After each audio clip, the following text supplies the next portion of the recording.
Maraming mga kung ano-anong theologies that very often confuse people instead of give them a sense of security. Kaya dapat kahit ano ang nararating na ating pag-aaral, kung gaano ka-complicated ang ating mga interpretations of Scripture, we must every now and then go back to the basics and review what's truly important. For instance, the issue of security and safety. Who is safe? Who is secure? Ang may mahalagang tanong na ito ay sinagot ng Panginoon, who is really secure? Heavenly Father, thank you for your kindness and goodness. Thank you for your love. We come to you, Father, recognizing our need of you. Kahit anong pagsisikap namin, kami kinakapos. Kaya lumalapit kaming kinikilala ang aming kakulangan, humihingi ng patawad, humihingi ng pagpupuno nyo. Dalangin namin, Panginoon, bumukas ang mata namin sa mga bagay na kuminsan sa kasimplihan, hindi na namin nakikita. Sa paghahanap namin ng maraming mga complicated things, we forget that the most important things are the basic ones. Teach us today. Help us to review what's truly important. Lead us. Correct us. Empower us. Heal our spiritual infirmities. Make your blessings known to us. Father, be our speaker. Use your servant only as your humble footstool, but be the speaker. Let your Spirit touch all of us, empower us, and we bless your name. We glorify you. In the name of Jesus, your Son, our Lord and Savior. Who do we usually call secure? People that we usually call secure are those who have great wealth, those who have great health, or great relations. Pero yung maraming mga wealth, tanungin mo rin, marami ring insecurity. Kahit yung mga healthy, marami pa ring insecurity. I have talked to a very, very beautiful woman once who was insecure about a certain part of her anatomy while she was already a celebrated beauty. Wala namang tao na kung susukatin niya yung sarili niya sa lahat ng panukatan ng mundo, masasabi niya, ako secure. But who is really secure according to the Lord? Luke 12:13 to 21 from the New International Version. Someone in the crowd said to him, Teacher, tell my mother to divide the inheritance with me. Jesus replied, Man, who appointed me a judge or an arbiter between you? So ang Panginoon ay nagpapagaling, nagtuturo ng kaligtasan, nagpapalaya sa masasamang espiritu. Biglang, mayroong isang lalaki na ang inilalapit sa kanya ay isang very, very earthly issue. Nagkakagalit sila sa mamanahin o minana sa kanilang namatay na magulang. Marahil siya nilamangan ng kanyang kapatid o gusto niyang makalamang. At gusto niya gamitin ang personalidad ni Jesus bilang kilalang guro at manggagamot para ayusin yung hidwaan nila na financial. At sabi ng Panginoon, sino naman nagsabi na trabaho ko yan? Na minister ko to judge between you. Siyempre, kung meron akong papanigan sa inyo, hindi na ako magiging Lord of both of you. Meron na isang lalayuan loob. At saka hindi yan ang dahilan ng pagparito ko. Verse 15, Then he said to them, Watch out. Be on your guard against all kinds of greed. A man's life does not consist in the abundance of his possessions. Sabi, mag-ingat kayo, huwag kayong papadaya sa lahat ng uri ng kasakiman, sapagkat ang security wala sa dinami-rami ng iyong ari-arian na paghahatian, kikitain o maitatago. Napakatamang okasyon yun para ipaalala. Kasi ang Panginoon noon ay nagpapagaling ng may sakit. Nagpapalaya sa mga inaalihan ng masasamang espiritu. At higit sa lahat, nagtuturo ng daan sa buhay na walang hanggan. Pagkatapos yung taas ng kanyang turo, gustong ibaba nung isang tao sa crowd na yon sa mga bagay na panandalian lang at sa mga bagay na hindi dapat inuuna. Sabi niya, huwag kayong papadaya sa mga urgencies na yan sapagkat hindi lagi yan ang important. The urgent is not always what is important. Verse 16, para lalo pa niyang palinawin ang kanyang sinasabi, and he told them this parable. Isang parable na alam na nating lahat, ating muling balikan. The ground of a certain rich man produced a good crop. He thought to himself, what shall I do? I have no place to store my crops. Then he said, This is what I'll do. I will tear down my barns and build bigger ones, and there I will store all my grain and my goods. And I'll say to myself, you have plenty of good things laid up for many years. Take life easy, eat, drink, and be merry. But God said to him, you fool, this very night your life will be demanded from you. Then who will get what you have prepared for yourself? Isang napakalinaw na kwento ang ibinahagi ng Panginoon. Isang taong may mga bukid ang kinasihan ng magandang kapalaran at napakarami niyang inani. At sabi niya, ano kaya ang gagawin ko? Sobrang dami kong inani. Anong dapat sanang naisip niya? Bigyan ko naman ng mga kapatid ko. Mamigay naman ako sa mga mahihirap, sa mga kapuspalad, kasi sobrang dami na nitong inani ko, wala nang pagsidlan. At maaaring inubos niya ang napakarami niyang oras sa pagsasaka, pagpaparami ng kanyang mga halaman, pag-aalaga. Naubos na ang oras niya, wala nang natira sa Diyos. Wala nang natira siguro sa pag-ibig sa kapwa. Kaya nga siya ang ginawang halimbawa eh. Hindi naman masamang maraming anihin Pero nakasama sa kanya.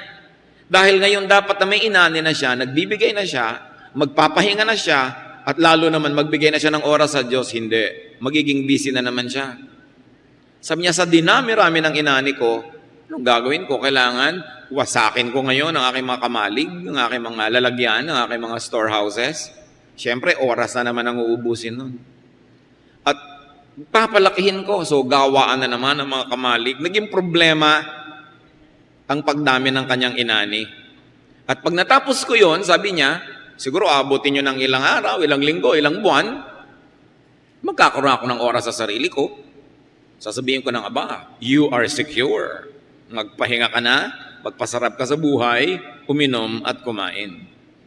Pero sabi ng Panginoon, nakarating na nga hanggang dito yung buhay mo na marami ka ng inani. Ayaw mo pa rin siyang bigyan ng oras. Ayaw mo pa rin bigyan ng oras ang Diyos. Ayaw mo pa rin bigyan ng oras ang kapwa. Tapos, uubos ka na naman ng maraming araw para lang asikasuhin yung mga kayamanan mo. Kung namatay ka na ngayon, di pati ikaw hindi na rin nakinabang. Marami po mga tao ganun Kahit na nabubuhay na sila sa interest of their principal, ayaw pa rin tumigil. Hindi pa rin bigyan ng maraming oras ang Diyos ang kanilang sarili.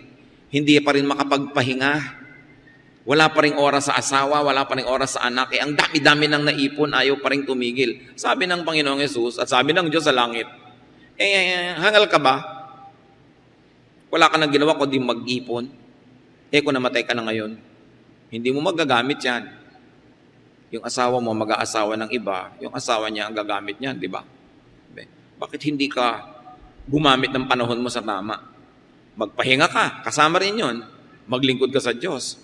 Wala ka ng excuse para hindi maglingkod kasi secure ka na Yun ngang hindi secure Naglilingkod, ikaw pa na meron. Doon na lang napunta ang lahat-lahat. Hindi naman minasama ng Panginoong Hesus ang pag-iimpok, ang pag-ani ng marami, ang pagyaman, pero ang sinabi niya nasa verse 21, this is how it will be with anyone who stores up things for himself but is not rich toward God. Mayaman ka sa tingin ng Forbes magazine. Mayaman ka sa tingin ng society pages. Pero mayaman ka ba sa tingin ng Diyos? Yan ang sabi ni Jesus.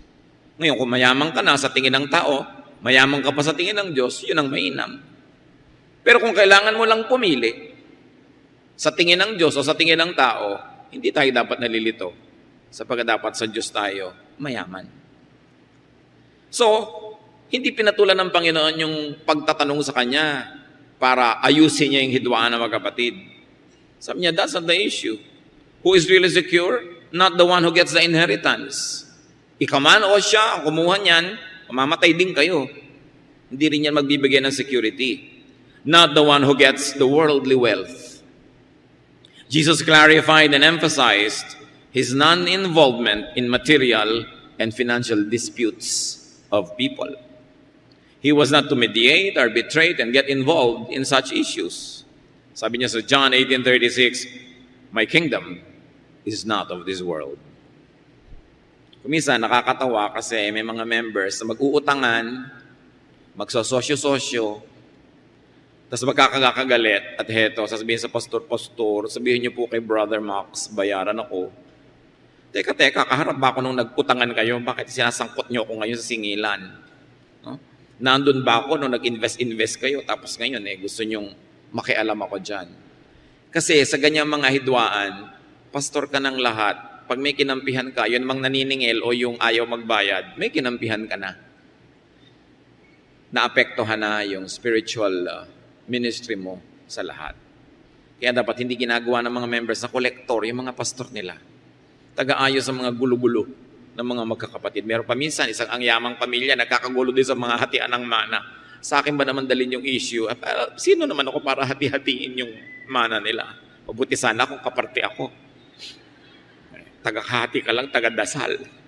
Sabi, nakakatawa naman itong mga tao. Pero siguro up to a point, pastors can be helpful if both parties are willing to cooperate. Pero kung yung isa pipilitin mo pa, hindi na kasama yan sa gawain ng mga spiritual leaders.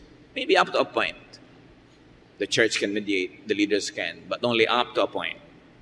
When the integrity of the pulpit will not be compromised. Now, who is really secure?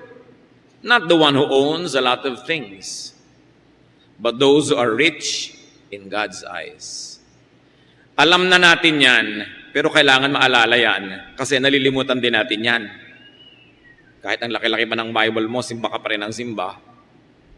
Pagka kinakapos ka na, numinipis na yung savings mo, minsan you feel insecure. Pagka nag-aalala ka ng mga bayarin, you feel insecure. Those who are secure are those who will inherit eternal life. Not those who will inherit worldly wealth. Although it helps a little bit up to a point. But true security is knowing that when you die, you will be with God. Why? Because death is the greatest threat to man. May hihigit pa ba na nananakot kundi kamatayan? Bakit ka natatakot pag nawawala ng brake yung kotse mo? Baka ka mamatay. Kung alam mo lang, babangga ka lang, mauuntog ka lang, hindi ka naman siguro matatakot, pero baka mamatay ka. Bakit ka nagpapa-hospital pag hindi ka na makahinga? Kung alam mo naman na sisikip lang yun, pero tuloy pa rin ang buhay mo, papa-hospital ka pa ba? Ayaw mo mamatay, natatakot ka. Bakit natin ayaw mamatay? Kasi may paghuhukom. Hebrews 9:27, just as man is destined to die once, and after that to face judgment. Sana mamamatay ka lang, na nung namatay ka, para kang kabuti, namatay ka, patay ka na, fertilizer ka na, period. Pero hindi Mamamatay lang yung katawan mo, yung espiritu mo, haharap ngayon sa Diyos. Paano ka? You will face judgment. Kaya ang tao, religious man o hindi, spiritual man o hindi, takot mamatay. Nakatanim sa kanya ang espiritu ng Diyos, kahit hindi siya relihiyoso, na nakakaalam na haharap siya sa Diyos. Kaya ayaw na ayaw mamatay ng tao. Minsan nga, 99 na, ayaw pa rin Talagang gusto pa rin humaba ang buhay. At kumisan, mananampalataya na yan, pero talagang pinipilit pa rin nating mabuhay. Ayaw pa nating to die is gain. Gusto nating to live is Christ. Bakit? Nakakatakot ang death because it is certain. It is sure. And is followed by judgment. What then is real security? It's not having to die and not having to be judged. Kapatid, pag alam mo yan, na di ka mamamatay, di ka mahuhusgahan, wala kang karapatang ma-insecure. Iwan ka man ng asawa mo, mamatay man ang boyfriend mo, masunog man ang bahay mo, maghirap ka man. Bagamat hindi natin gusto yan, pero wala kang karapatang ma-insecure dahil ligtas ka na sa pinakamalaking threat ng buhay, and that is eternal judgment. John 5:24. I tell you the truth, whoever hears my word and believes him who sent me has eternal life and will not be condemned. He has crossed over from death to life. Ine-emphasize pa ng Panginoon, sabi niya, sa totoo lang, makinig kayo, I tell you the truth. Sino man ang nakikinig sa akin at naniniwala sa Diyos Ama sa langit na nagsugo sa akin, may buhay na walang hanggan. No matter what is religious label, naniniwala ka sa Diyos sa langit, naniniwala ka kay Jesus, sa kanyang anak at tagapagligtas, you will not be condemned. Sabi mo, paano yun? May kasalanan ako. Ang kasalanan natin, pag nananalig tayo kay Jesus, nagpaligtas tayo kay Jesus, is charged to the cross. Kaya nga siya nagbayad para bayaran ang utang natin. Kaya wala ka ng utang. Kaya nga siya namatay para magkaroon tayo ng buhay na walang hanggan. Kaya siya bumangon mula sa kamatayan para ipakita kung anong mangyayari sa bawat isang nananalig. Nababangon, hindi ang katawan, kundi ang espiritu. At naka-past tense na mga kapatid, you have crossed over from death to life. Buhay ka ngayon, kaya pagka bigla kang sumakabilang buhay, hindi, ay namatay na pala si sister. Hindi ka namamatay, yung katawan mo lang. Kumbaga sa damit mo na inilagay mo sa maleta, ganun din yung katawan mo, inilagay lang sa ataol, inilibing, pero hindi ikaw yun. Damit lang yun ang espiritu mo. Yung iba pa nakakatakot, paano yan? Claustrophobic po ako. Ano kaya ang magandang ataol? Yung transparent. Ano kaya dapat nicho, huwag sa ilalim ng lupa para madaling lumabas. Hindi na ikaw yun eh. You have crossed over from death to life. Kaya mga day-by-day workers, pastors, pag merong sumakabilang buhay, sabi, ay, si sister ganun, gumraduate. Yan ang tawag natin yung graduation, na-promote ka. Mula dito sa buhay na ito, pumunta ka doon sa kabilang buhay, hindi namatay, walang namamatay na anak ng Diyos. That should make you very secure. Bagamat ito lang kasi ang buhay na kilala natin, kaya talagang ayaw natin bitawan. Pero pag bumitaw ka na, nando ka na sa kabila, sabi mo, bakit nga ba ang tagal-tagal kong ayaw pumayag? Higit lalo naman palang masarap to be absent in the body but present in the Lord.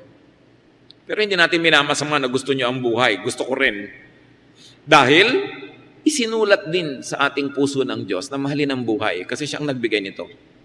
Pero kung matatapos na, edi tapos. Gumraduate, edi march. Graduate. Malulungkot tayo sandali, but let go.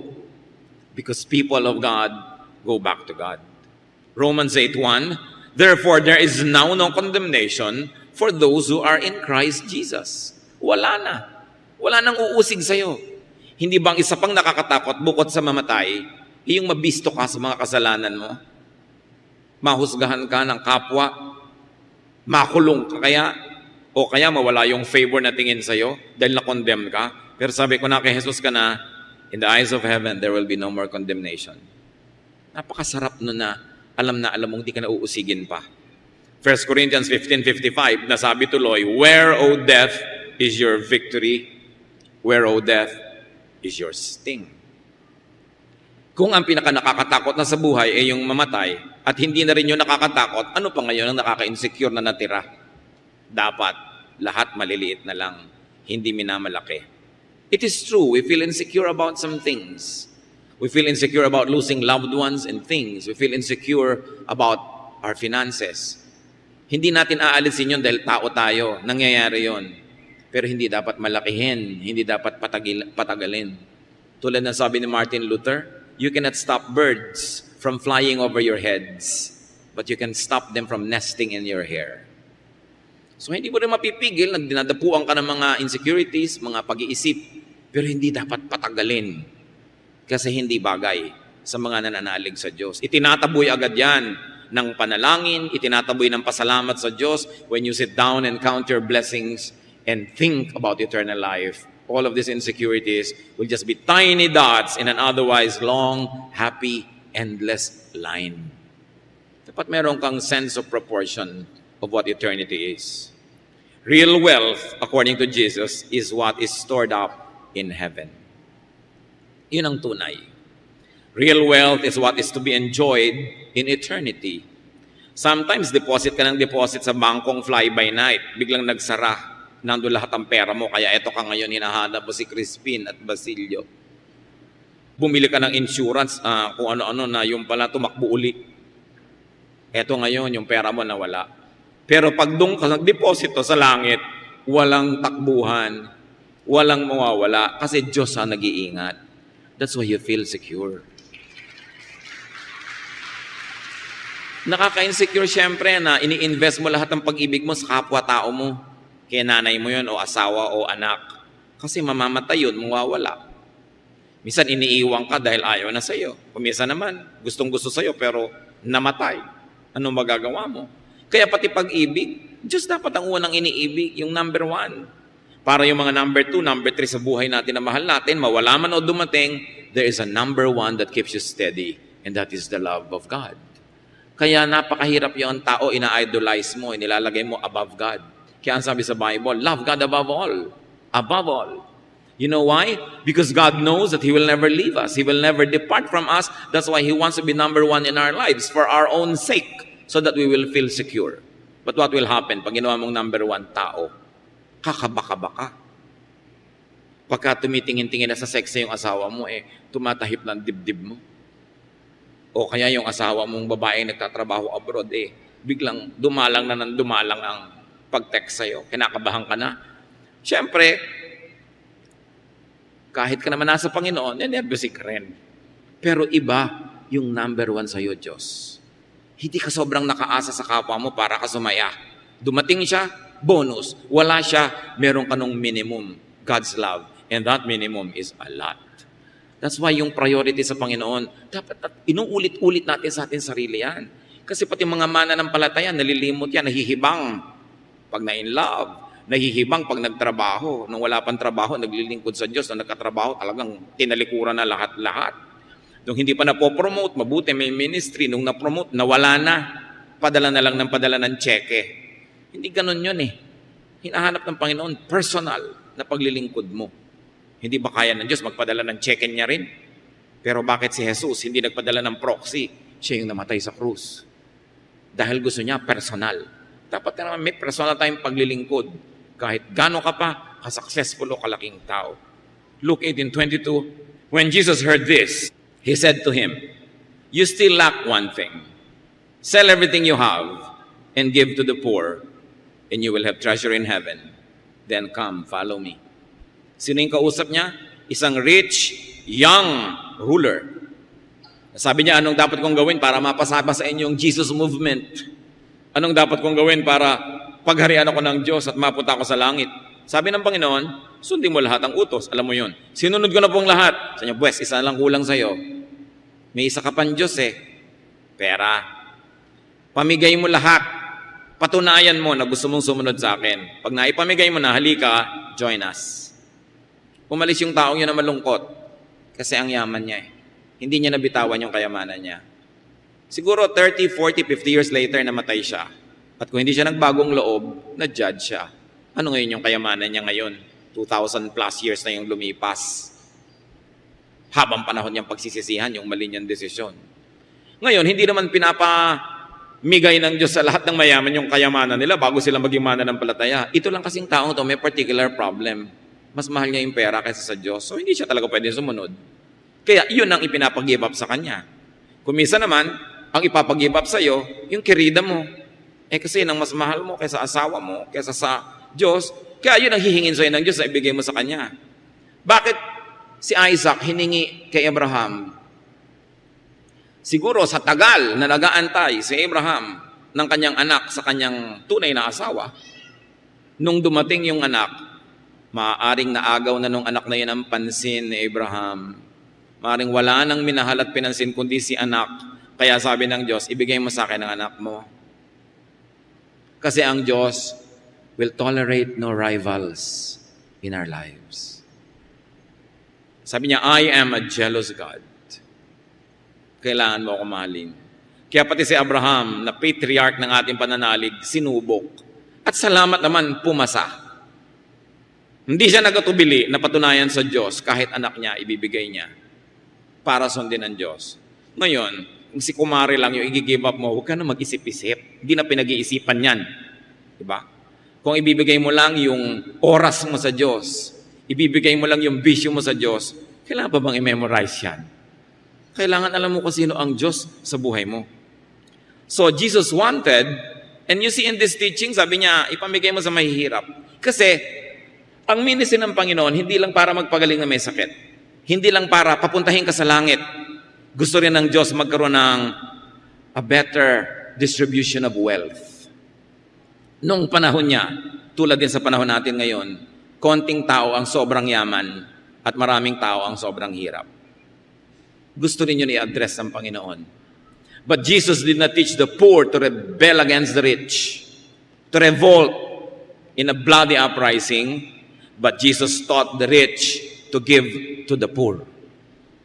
Kaya ganyan na itinuturo niya. Hindi niya sinabi sa mga slaves, lagutin yung tanikala nyo at labanan yung amo nyo. Hindi niya sinabi yon. Hindi rin sinabi ng mga disciples. Hindi niya sinabi maghimagsik kayo at baguhin ang mundo. Hindi. Gusto nilang baguhin ang mundo sa pagtuturo sa mayayaman, magbigay kayo, mag-share kayo, para hindi magkaroon ng madugong pag-aagawan, sapagkat sobra-sobra naman ang nasa sa inyo. The church today, the Church of Jesus Christ, must do the same. The church must not only be interested to have rich members so that they will have a big collection and a glamorous name. Well, you love the spirit of the poor and the rich, but the church must teach the rich to give, not only to the church, but to the poor. Hindi lamang sa church ka lagay ng lagay, masaya ka na dahil nag-tithe ka. Kailangan ituro, marami kang tinatangkilik sa buhay, tumangkilik ka na mahihirap. Pag-aralin mo yung anak ng labandera mo. Pag-aralin mo anak ng yung driver para mahango yung lahi nila sa hirap. Ang sarap-sarap bigyan ng mga Pilipino kasi hindi niya sinosolo. Isang anak, magpapaaral ng kapatid, magpapagamot ng magulang. Kaya sabi sa mayayaman, share what you have. At kung hindi mo marating yung mahihirap sa malalayong mga pulo, yung driver mo, yung maid mo, bigyan mo ng sobra. Bigyan mo ng pagkakataon, magpaaral ka ng anak para malutas ang hirap. Yan ang solusyon ng Panginoon eh. Lalo sa Pilipinas, only 1/4 of Filipinos are truly poor. The other 1/4 is medyo poor. Now, the other 1/4 have more than what they need. Yung 1/4 na ito, magpaaral lang ng isa doon sa kabilang 1/4. Solve na yung kabilang 1/4. Eh yung mayayaman pa, magpaaral lang ng dalawa doon sa sobrang hirap, masasolve ang problema natin. Sharing is what is important. Not having. Kaya sabi ng kapatid, turuan nyo nga kami yung kapatid ko na maghati kami. Sabi, hindi yan ang issue. Ang issue una, kaligtasan. Pangalawa, kailangan may pag-iibigan. Tamang paghahatian, hindi paglalamangan. It is important. Hindi nagpapakyut yung church mo to attract the rich. Kailangan mag-marketing. Ano yan? Titinda ka ng produkto. Magtitinda ka. Ano ba yung church nyo? A, O, B, O, C. Ano yan? Advertisement. Walang ganyan-ganyan sa Panginoon. Mayamat mahirap. Pag Panginoon ang sinasamba, kailangan sama-sama. At ang sabi niya sa Luke 12:33, sell your possessions and give to the poor. Provide purses for yourselves that will not wear out, a treasure in heaven that will not be exhausted, where no thief comes near and no moth destroys. Sabi, gusto nyo na meron kayong pitakang hindi nauubusan ng laman, gawin nyo yung pitaka nyo langit. Gusto niyang tunay na hindi maubos-ubos ang withdrawal, doon kayo mag-deposit sa langit. Sure kayo. Eternal wealth means savings in heaven. That is security. Hindi yung pang-material lamang. Hebrews 10:34. You sympathize with those in prison and joyfully accepted the confiscation of your property because you knew that you yourselves had better and lasting possessions. Nung araw po, sa persecution ng mga Kristiyano, lalong pinahirapan ng gobyerno ang mga Kristiyano nung unang panahon. Pag nagsakdal ka laban sa isang Kristiyano at nanalo yung case, lahat ng property ng Kristiyano sa'yo na mako-confiscate. Alam nyo ang naging bunga? Ang daming nagsakdal laban sa mga Kristiyano. Maliliit, malalaking bagay, inimbentong mga bagay, nagdedemanda sila, hoping na mako-confiscate yung property ng mga Christians mapupunta sa kanila. What was the real goal? To discourage Christians from believing, to discourage people from becoming Christians dahil baka mademanda, makonfiscate ang property. Pero yung mga mananampalataya, hindi sila nag-give up. Kahit pa nga natatalo sila sa mga kaso, hindi sila nag-give up. Kaya sabi dito, you joyfully accepted the confiscation of your property. Dahil alam nyo na meron kayong higit na mainam na kayamanan at yan ay higit sa mga kayamanan nyo dito sa lupa. The teachings of Jesus were not against wealth itself, but against ungodly means in getting and keeping it. Earthly wealth is not bad. Blessing yan ng Diyos eh. Hindi mo naman dapat usigin yung mayaman, nagtatrabaho siya, kumita siya, yumaman siya, di mabuti. Pero ang sabi niya sa Luke 12:21, this is what happens to people who store up everything for themselves but are poor in the sight of God. So don't be poor in the sight of God, especially if you are rich in the sight of men. Wealth only becomes, pagka nagkataon, just another form of poverty. When man does nothing else but keep and get it. When man keeps it only for himself. And when man offends God in his intentions, in the ways of acquiring and keeping wealth. So hindi yung kayamanan. It's not money that's evil, but the love of money. The love for money. It's all right to work. Gusto ng Diyos yan. Produce surplus. Make wealth if possible, but share. Ang unang-una man ang sharean, yung kapwa mo manggagawa, mga takuhan mo, supplier mo. Meron naman mga mall, kung mo alam nila, mabili yung mall nila, saksakan ng taas ang mga rent. Ang unang 2 linggo ng kinikita mo bilang nagtitinda doon, pambayad na lang sa rent. Yung pang 3 linggo, pampasweldo sa mga tao. At kung pinapalad ka, doon sa pang-4 pa lang na linggo, baka ka pa kumita. Sobrang taas ng mga rent. Gusto nila sila na lang ang mabuhay. Wala ka nang ipaghahanap buhay kundi sila. No? Pagod na pagod ka na.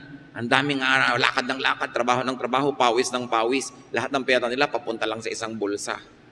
Kailangan share. Kung meron kang ganito mga facilities, bababaan mo naman ang rent mo, lalo mayaman ka na. Nang magkapera naman yung mga nag-aanap buhay. Meron naman sila yung kumukuha ng supply, binabarat. Balita ko pa, may mga foreigner sa Baguio ngayon, binabarat ang gulay. At dahil itong mga foreigner na ito, kirami-rami, parang langgam, nag-unite sila. Bibili natin ng cabbage, sa ganito lang halaga, lahat tayo. Umiiyak ang mga tindera sa Baguio dahil pag itong mga foreigner na ito ang namimili, binabagsak ang presyo. Sila naman napipilitang magbenta dahil hindi sila bibilan. United yung mga foreigner, nakikibansa lang dito. Sabi ko naman, bakit kasi tayo mga Pilipino hindi united? Dapat yung mga tindera, walang magbebenta sa mga ganitong foreigner pag di namatay sa gutom yung mga yan. Sa sarili nating bayan, inaapi tayo kung babarating ka na ng sobrang barat dahil alam na mahirap ka. Kawawa naman yun. Kaya kayo kung bumibili sa mga tindera sa kalsada, huwag na kayong tumatawad. Huwag na kayong namamarat pa. Konti na lang yung kikitain. Pagka kumakain kayo sa restaurants, mag-tip kayo. At lalo masarap yung kinain ninyo at may pera pa naman kayo, lakihan nyo yung tip. Alam nyo ba namin mga waiter, ang inaasahan lang nilang pamasahe pa uwi sa Cabuyao, Laguna, nagtatrabaho dito sa Makati, yung tip. Pag hindi naging kasya yung tip, utangan ng utangan kung kani-kanino, makauwi lang. At may ipamasahe lang pampasok bukas. Kailangan naman konsyensya. Tumaba ka ng kakakain dun. Kung mabait ka pa nga itanong mo sa waiter, anong paboritong pagkain ng anak mo? Anong paboritong pagkain ng asawa mo? At bilhin nyo, ipabalot at ibigay sa kanya. Kristyano ka Hindi yung gusto mo na lang, iuwi lahat. Nag-iisip tayo dapat. You must make wealth so that you can have wealth to give away. Ephesians 4:28, he who has been stealing must steal no longer, but must work, doing something useful with his own hands, that he may have something to share with those in need. So yung mga dating pabigat, mga linta, nagnanakaw, nangihingi, nangbabaka, lumaasa lang sa iba, sabi, Kristiyano ka na, hindi ka na dapat ganyan. At magtrabaho ka, hindi lang ng kasya sa'yo, pasobrahin mo para mabaligtad naman at ikaw makapagbigay ngayon. Napakabait ng Diyos. Napakamaunawain. At yan ang dapat na iniisip ng mga anak ng Diyos. It's all right to enjoy the fruits of your work. Hindi ka dapat mag-guilty. Nakakaroon ka ng bakasyon abroad dahil nagtatrabaho ka, kumikita ka. Pero huwag mo lang lilimutin na magbigay sa kapwa mo. Ecclesiastes 5:19, moreover, when God gives any man wealth and possessions and enables him to enjoy them, to accept his lot and be happy in his work. This is a gift of God. Okay lang, marunong ka lang magbigay. At ba't ka nagbibigay? Kasi secure ka eh. Alam mo naman na pag ikaw ang nangangailangan, di ka bibiguin ng Diyos. Di ka kakapusin. Kung minsan sa pag-iisip natin na may kailangan tayo next month, yung namamatay na ngayon, hindi natin mabigyan ng gamot kasi iniisip natin, next month, budget mo pa yon. Pag dumating yung bukas, nandun pa rin ang Diyos. Kaya sabi ng Panginoon, let the day's own trouble be sufficient for the day tomorrow will have blessings for its own. Kaya sabi, give us this day our daily bread. Bukas meron uli. Bukas meron uli. So, be rich if you have to and if you can. But first of all, be rich in God's eyes. Isaiah 55:8, for my thoughts are not your thoughts, neither are your ways my ways, declares the Lord. So, dapat mayaman tayo sa tingin ng Diyos. Kahit sa tingin ng mundo, hindi. At lalong-lalo, kung sa tingin ng mundo, mayaman na tayo, dapat mayaman lalo tayo sa tingin ng Diyos. You want to be secure? You want to overcome all kinds of insecurities? Think of God. Think of the greatest threat, which is death, which should no longer threaten the believers of God. Think of your exemption from hell, your exemption from burning sulfur and eternal punishment because of the sacrifice of Jesus. And when you think of these things, you will not only be secure, you will be grateful. And when you are grateful, you will do the work of Him who died for us. You will do the work of Christ. That is to share and to love and to trust God completely. Heavenly Father, thank you for your love for us. Salamat dahil kayo ang security namin. Patatawarin mo kami, Panginoon, kung nakakalimot kami. Iniaasa namin sa mga bagay, sa tao, maging sa aming sarili, yung aming seguridad. We are secure because we are in your hands. We are secure about tomorrow because tomorrow is in your hands.